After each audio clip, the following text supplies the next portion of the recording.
beforehand. So it wasn't an over. I mean, it's the lot. The point I'm trying to get is there was a lot of preparation trying to get there. I mean, I mean, I spent at least 4 years in New York working on dubs, and I worked on Slayers. That was the only show I worked on for a very long time. And then Utena showed up, and then Record of Lotus War, and I started doing more and more in New York. And by the time I left New York, I had 10 or 12 different shows under my belt, including one directing gig. So before I even came to Los Angeles, and in Los Angeles nobody knew me, so I had to put together a video demo, which I believe is still on my website, of all my characters that I'd done in New York to say, look, I can act and I can match lip flap. You want to use me, right? And luckily I made friends with a couple of people at some conventions, some industry people, and they said, yeah, sure, come on down. And even then they miscast me the first couple of times, and there were certain shows that I got in that I was fired from, because I wasn't playing on the Los Angeles level. I was damn good for New York, but once I got to LA, everyone was playing, it was major leagues, and I wasn't quite up to speed yet. And people didn't quite know how to cast me yet. They weren't sure where I fit.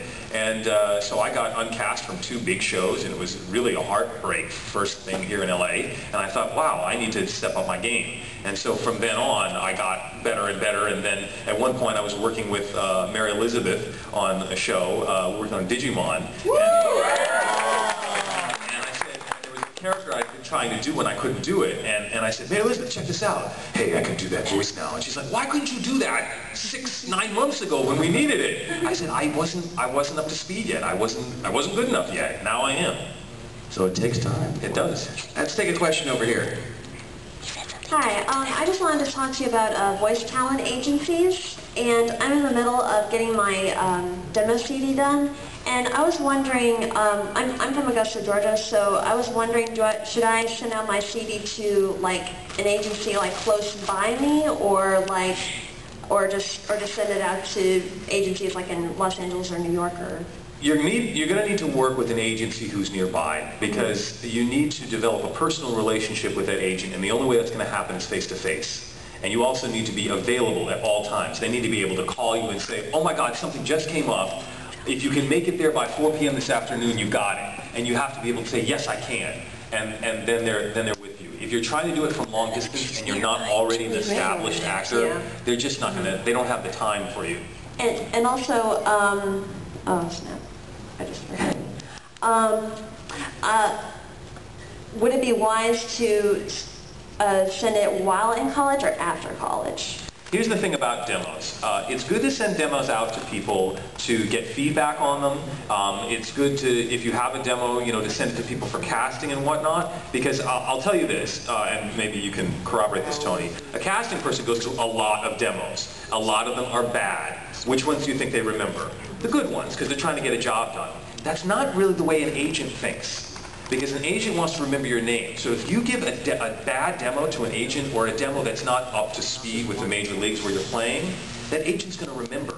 And the next time you come and say, well, here's my new demo, trust me, it's better. The agent goes, you've already got them in a skeptical mindset, which is not great. So it's good to put your demo out to friends, to casting directors, to submit to auditions by yourself, absolutely. But you don't want to approach an agent with your demo until it's really competitive, because that agent wants to hear that demo and hear that you're on the same level as the rest of their clients. And if you're not on the same level as the rest of your clients, it's very hard for them to give you a second chance. All right, good. One more question over here. Hi, Chris. I just actually got one of your games you were working on, War for Cybertron. Oh, yes. Oh, and okay. I was blown away by your voice of Breakdown. Oh, thank you. So, there's another character I play in that game, and no one spotted it yet. There's another Transformer I play. I actually voice match one of the original G1 Transformers, and it has no. That's Johnny. No. Think of the last character you would cast me as in Transformers. No. Think dumber. Grimlock.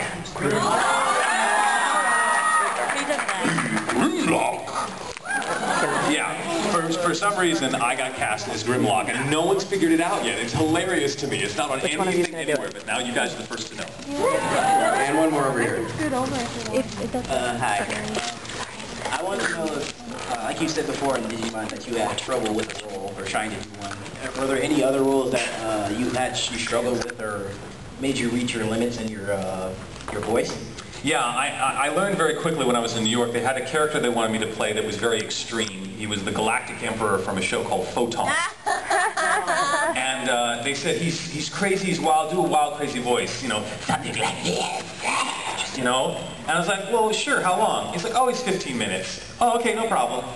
2 hours later, as I'm picking my vocal cords up off the floor, I'm realizing I can't do that. I have to be able to do, if I'm going to audition with a voice or supply a voice, I have to be able to sustain it for at least 2 hours.